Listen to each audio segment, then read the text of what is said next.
The Rosicrucian path is the journey of the mystic. Few souls brave it at any single time. Yet it is this internal voyage that has rewarded many of our greatest minds with the ability to enrich the world. But it is a pilgrimage each individual must travel in their own time, for it reveals the path of knowing.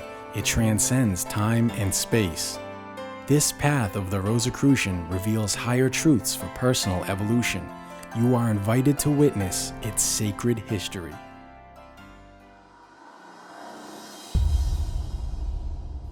The mystery schools were centers of study and mystic initiation in the ancient Western world, where the mysteries of the universe, of nature, and of humanity were explored. These spiritual centers educated students in natural laws and principles so they could live more harmoniously with them. Initiates were encouraged to practice introspection in order to know oneself better, and were provided with a path toward a connection with the great mystery of the universe. Today, the Rosicrucian Order AMORC perpetuates many of the traditions of these ancient mystery schools and many of the philosophies that sprang from them. In order to begin understanding the core teachings of the Rosicrucian Order, we must begin by examining the origins of the word mystery. It is derived from mysteria, which is made up of the Greek verb muo, meaning to close, as in to close the mouth in secrecy, or to close the eyes, and teria, meaning festival. According to Carl Karenyi, one of the leading experts on the Eleusinian mysteries, the word mysteria means the festival at which the secret is communicated. The Dictionary of Philosophy and Religion defines the mystery religion as the name given to a group of religious cults popular in Hellenic and Roman periods. The mystery religions were characterized by a body of esoteric knowledge and ritual that allegedly had the power to purify the initiate and guarantee union with God and personal immortality, including the Eleusinian and Orphic mysteries of ancient Greece and the Roman Mithraic mysteries. Added to this list in the Rosicrucian tradition are the Egyptian mysteries of Osiris and Isis and the mystery schools associated with Akhenaten and his great-great-grandfather Tutmosis III, as well as the Pythagorean school in Italy. The Rosicrucian teachings are the culmination of all of the mystery traditions that have been covered in this series thus far, from the ancient primordial traditions of Atlantis, through Egypt, Greece, and Italy, through the alchemists, up through the renaissance of Hermetic and Neoplatonic thought, and even beyond to the later groups of Martinism and Rosicrucianism. In the spring of 1908, on the Thursday after Easter, while seated in a pew of his church in Manhattan to meditate, H. Spencer Lewis had a mystical experience that would affect the rest of his life. Harvey Spencer Lewis was meditating in a church in New York as a young man, and it came to him that what he was seeking would not be found in books. And this is what began his search for the Rosicrucians. After being called to France, he was initiated into the Rosicrucian Order in 1909 in Toulouse, and was given the mandate to restore the work of the order in America. The Rosicrucians of Toulouse also gave him the mandate to make the ancient teachings accessible to modern men and women.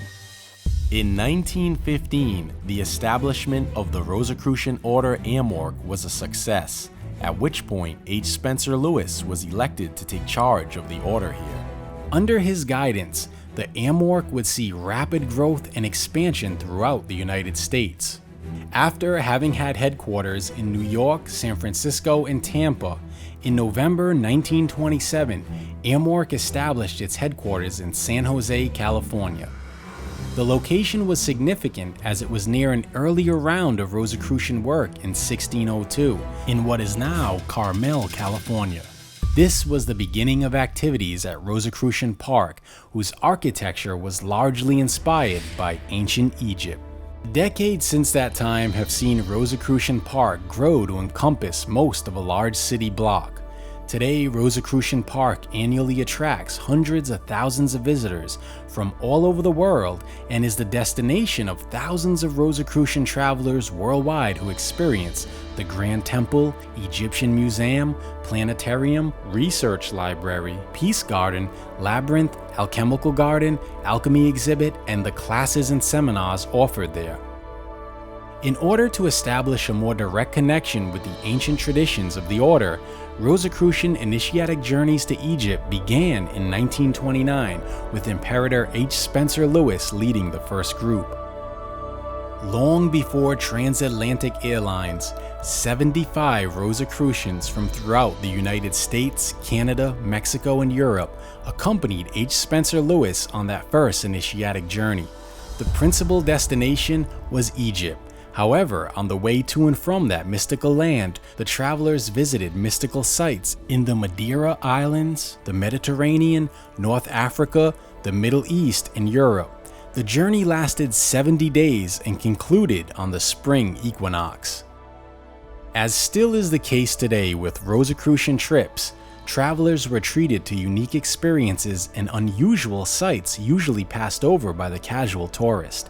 At every site in every city, members learned of the cultural and mystical aspects related to the site.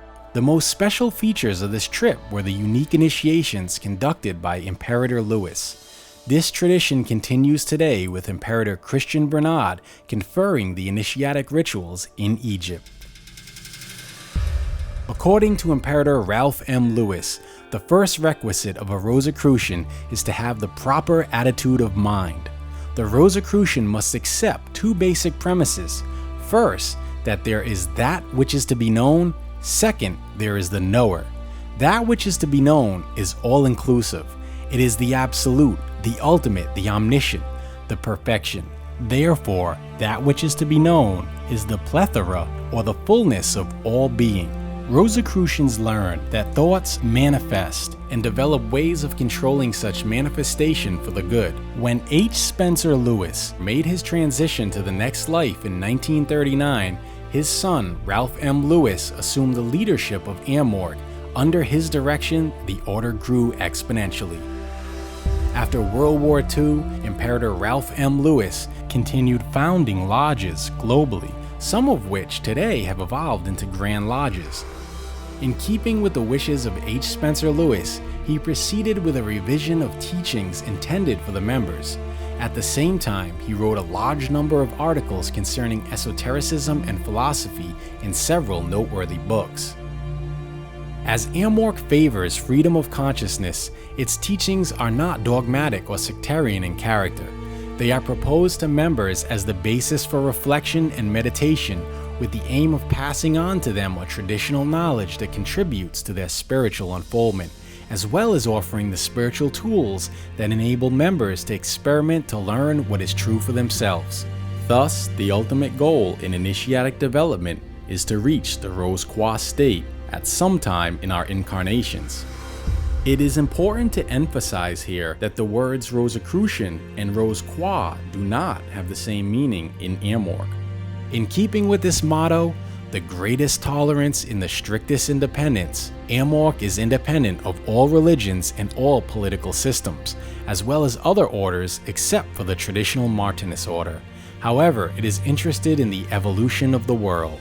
According to Imperator Christian Bernard, the expression cosmic attunement, well known to members of the ancient mystical order Rosicrucians, represents the state of consciousness that all Rosicrucians must achieve permanently and definitely if they want to know forever the peace profound of the Rose-Croix. The idea of cosmic attunement is rooted in the notion of harmony as the connection uniting separate elements into a coherent, balanced, and organic whole. From a Rosicrucian standpoint, the divine, or God as one conceives God to be, is the energy that is the origin of all that is, whereas the cosmic is the energy in action. In other words, God is the creative universal force, and the cosmic is both the visible and invisible creation. This is the reason why the Kabbalah has always placed the divine beyond what it calls the three veils of negative existence. that is, outside the boundaries of human understanding. The great majority of Rosicrucians feel and understand the importance of the periods of cosmic attunement, for they are the key to Rosicrucianism and mysticism in general. In 1909, Harvey Spencer Lewis traveled to France, where he accepted from the masters of the order the charter to re-establish the Rosicrucian tradition in America in 1915. Since then, the ancient mystical order Rosicrucians, also known as the Rosicrucian Order AMORC, has served as a spiritual path to hundreds of thousands of women and men and continues to perpetuate many of the traditions of the ancient mystery schools and the important philosophies that spring from them.